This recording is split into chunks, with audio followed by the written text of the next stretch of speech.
उद्धव ठाकरे आज विरोधी पक्षनेते पदाबाबत निर्णय घेतील अशी माहिती ठाकरेंच्या शिवसेनेचे आमदार भास्कर जाधव यांनी दिली आहे। विरोधी पक्षनेते पदाचं पत्र ते विधानसभा अध्यक्षांना देतील। शिवसेनेनं ही संधी सोडू नये असंही जाधव म्हणाले। नागपुरात आज काँग्रेसची महत्त्वाची बैठक पार पडणार आहे। काँग्रेसचे महाराष्ट्र प्रभारी रमेश चेन्नीथला या बैठकीला उपस्थित राहतील। ते विधानसभा निवडणुकीत पराभूत झालेल्या उमेदवारांशी चर्चा करणार आहेत। जिल्हा ग्रामीण काँग्रेस कार्यालयात ही बैठक होणार आहे। शिवसेनेची आज नागपुरात महत्त्वाची बैठक होतीये। विधान परिषदेच्या सभापतीपदाच्या निवडीआधी एकनाथ शिंदेंनी आमदारांची बैठक बोलावली आहे। सगळ्या आमदारांना उपस्थित राहण्याचे आदेश देण्यात आले। खातेवाटपाचा निर्णय येत्या 2 ते 3 दिवसात होईल अशी माहिती शिवसेनेचे नेते उदय सामंत यांनी दिली आहे। तर यावर तिन्ही नेते एकत्र बसून निर्णय घेतील असंही उदय सामंत म्हणाले।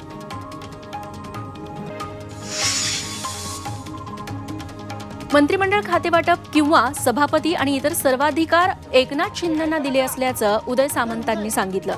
त्याचबरोबर दावा करणं चूक नाही, तिन्ही नेते चर्चेतून सुवर्ण मध्य काढतील असंही यावेळी उदय सामंत म्हणाले। अशांची कमिटी आजच गठीत होईल आणि नाशिकमध्ये नाराज भुजबळ समर्थकांकडून बॅनरबाजी करण्यात आली आहे। साहेब आम्ही सदैव तुमच्या सोबत अशा आशयाचे बॅनर लागलेत। भुजबळांच्या फार्म हाऊस बाहेर ही बॅनरबाजी करण्यात आली आहे। भुजबळांच्या नाराजीवर शिवसेना ठाकरे गटाचे नेते संजय राऊतांनी प्रतिक्रिया दिली आहे। भुजबळांनी जरांगेंविरोधात टोकाची भूमिका घेतली तर भुजबळांना भूमिका घ्यायला लावली असं राऊत म्हणाले। तसंच भुजबळांचा वापर करून त्यांना वाऱ्यावर सोडलं असंही राऊत म्हणाले।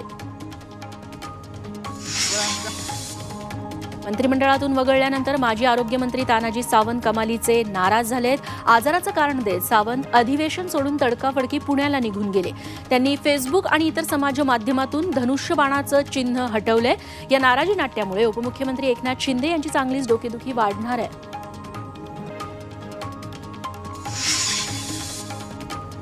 उदय सामंतांनी तानाजी सावंतांबाबत प्रतिक्रिया दिलेली आहे। मंत्रिपद मिळालं नाही म्हणून नाराजी असू शकते, त्यामुळे नाराजी असल्यास दूर केली जाईल। आम्ही कुटुंब आहोत, सर्वांना सोबत घेऊन काम करू अशी प्रतिक्रिया सामंतांनी दिली आहे।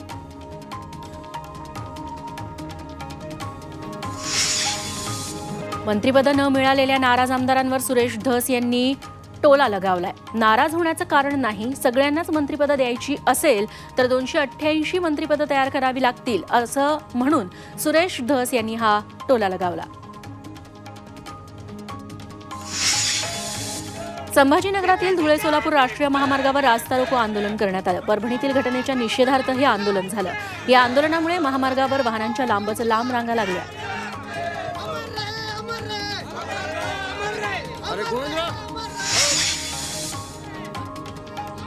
जम्मू काश्मीरचे मुख्यमंत्री ओमर अब्दुल्ला यांच्यानंतर आता तृणमूल काँग्रेसनं ईव्हीएमला विरोध केल्यानं काँग्रेसची कोंडी झाली आहे। ईव्हीएम कसं हॅक केलं जाऊ शकतं हे काँग्रेसनं स्पष्ट करावं असा सवाल तृणमूल काँग्रेसनं केला।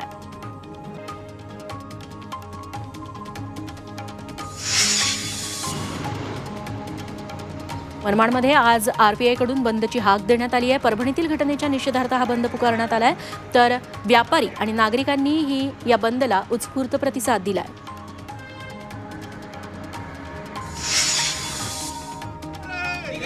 ठाणे परिवहन सेवेच्या 1000 पेक्षा अधिक चालक आणि कर्मचाऱ्यांनी बेमुदत संप पुकारलाय। पगारवाढ दंड आकारण्याच्या विरोधात कर्मचाऱ्यांनी बेमुदत संप पुकारलेला आहे। त्यामुळे चाकरमान्यांसह विद्यार्थ्यांचे हाल झालेत, तर मागण्या मान्य न झाल्यास बेमुदत संपाचा इशाराही कर्मचाऱ्यांनी दिला।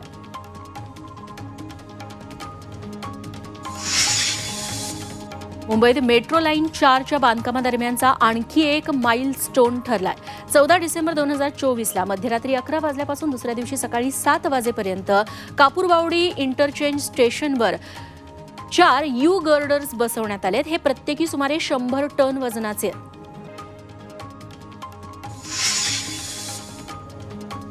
मंत्रिमंडळाचा विस्तार होताच पुण्यातील खडकी इथल्या होळकर छत्री आणि महादेव मंदिराला राज्य संरक्षित स्मारकाचा दर्जा देण्यात येणार आहे। या संदर्भातील अधिसूचनेचा मसुदा तयार करण्यात आलाय। पर्यटन आणि सांस्कृतिक कार्य विभागानं याबाबतचा शासन निर्णय प्रसिद्ध केलाय। मध्य रेल्वेला 7 महिन्यात 4966 कोटींचं उत्पन्न मिळालंय। नोव्हेंबरमध्ये 13,80,00,000 प्रवाशांनी प्रवास केला. त्यात 12,20,00,000 उपनगरी तर 1,60,00,000 प्रवास करणाऱ्या प्रवाशांकडून मेल एक्सप्रेस गाड्यांनी 554 कोटींचा महसूल मिळवलाय. एसटी महामंडळानं दिवाळीत 941 कोटी रुपयांचं उत्पन्न मिळवलंय. नोव्हेंबर महिन्यात एसटीला दररोज सरासरी 60 लाख प्रवाशांची वाहतूक करून सुमारे 31.36 कोटी रुपये उत्पन्न मिळालंय.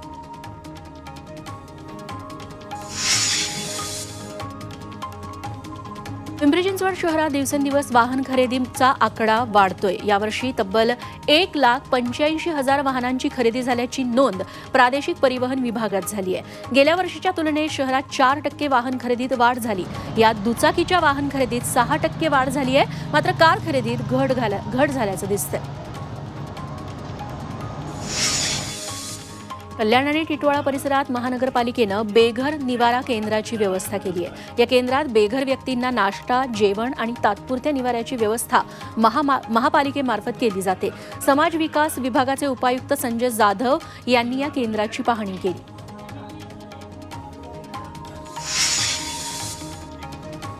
गेल्या 2 ते 3 दिवसांपासून समुद्रात सोसाट्याचा वारा वाहतोय. त्यामुळे खोल समुद्रात मासेमारी करणं धोक्याचं झालंय. रायगडमधील अनेक मच्छीमार नौकांनी किनारा गाठलाय. 50% मासेमारी सध्या बंद आहे.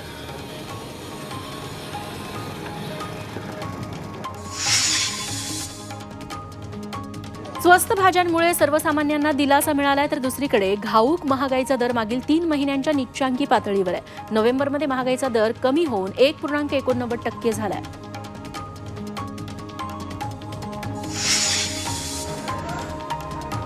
आंतरराष्ट्रीय बाजारात तेल महागल्यानं देशातील सोयाबीनचे दर घसरले. सध्या वाशिम जिल्ह्यात सोयाबीनचे दर सरासरी 4,000 प्रति क्विंटलवर आलेले आहेत. दुसरीकडे किरकोळ बाजारात सोयाबीन तेलाचे दर 138 ते 140 रुपये प्रति लिटरवर कायम आहेत. ज्यामुळे शेतकरी आणि सर्वसामान्य ग्राहक दोघेही अडचणीत आले.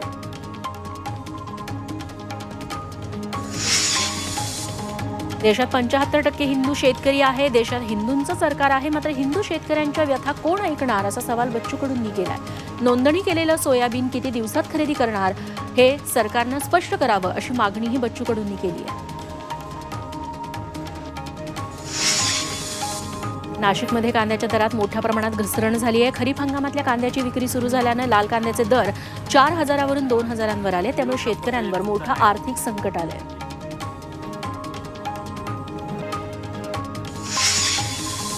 नंदुरबारमध्ये मोठ्या प्रमाणात तापमानात घट झाल्यानं थंडीची लाट पसरली आहे. या थंडीमुळे फळ पिकांवर आणि ज्वारी, गहू, हरभरा पिकांवर परिणाम होतोय.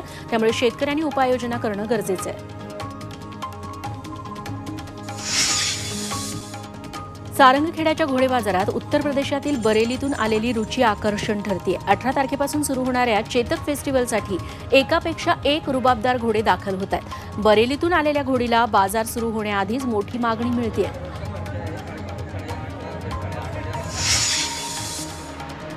प्रसिद्ध सिने अभिनेत्री कटरीना कैफ आज शिर्डीत पोहोचली. तिनं शिर्डीत साईबाबांच्या समाधीचं दर्शन घेतलं. यावेळी साईबाबा संस्थानं कतरीना कैफचा सत्कारही केला.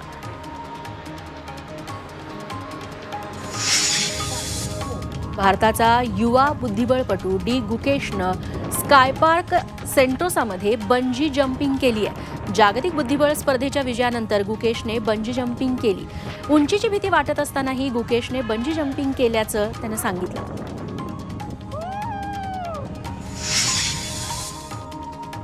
श्रीलंकेचा भूभाग भारताच्या हिताविरोधात वापरण्यास परवानगी दिली जाणार नसल्याचं आश्वासन श्रीलंकेच्या अध्यक्षांनी पंतप्रधान नरेंद्र मोदींना दिलं. भारतानं श्रीलंकेतील चीनच्या वाढत्या प्रभावाच्या पार्श्वभूमीवर चिंता व्यक्त केली होती. त्यानंतर श्रीलंकेच्या अध्यक्षांनी हे विधान केलं. सोलापुरात अज्ञात व्यक्तीनं एसटी जाळली. सोलापूर एसटी डेपोतली ही घटना आहे. परभणी घटनेच्या पार्श्वभूमीवर कालपासून सोलापुरात 3 बसेसच्या काचा फोडण्यात आल्या तर एक बस पेटवण्यात आली. सोलापूर शहर आणि परिसरात पोलीस प्रशासनाकडून तगडा बंदोबस्त तैनात करण्यात आला.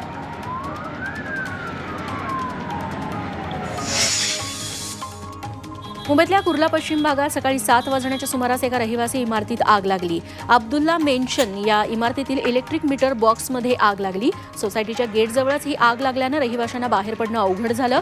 अखेर अग्निशमन दलानं आग आटोक्यात आणली आहे. यात कुठलीही जीवितहानी झालेली नाही. अंदर मार, पहिले अंदर. यवतमाळच्या घाटंजी शहरात मुख्य रस्त्यावरील व्यापारी कॉम्प्लेक्सला मोठी आग लागली. या आगीत 6 दुकानं जळून खाक झाली आहेत. ही आग नेमकी कशी लागली हे अद्याप स्पष्ट झालं नाहीये. मात्र अचानक आगीचे लोळ आणि धूर निघू लागल्याने एकच पळापळ झाली. अग्निशमन दलाच्या 4 गाड्यांनी या आगीवर नियंत्रण मिळवलंय.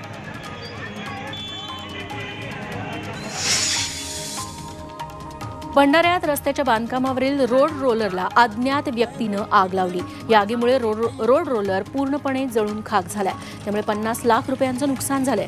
या प्रकरणी पोलीस आता अज्ञात इसमाचा शोध घेत आहेत.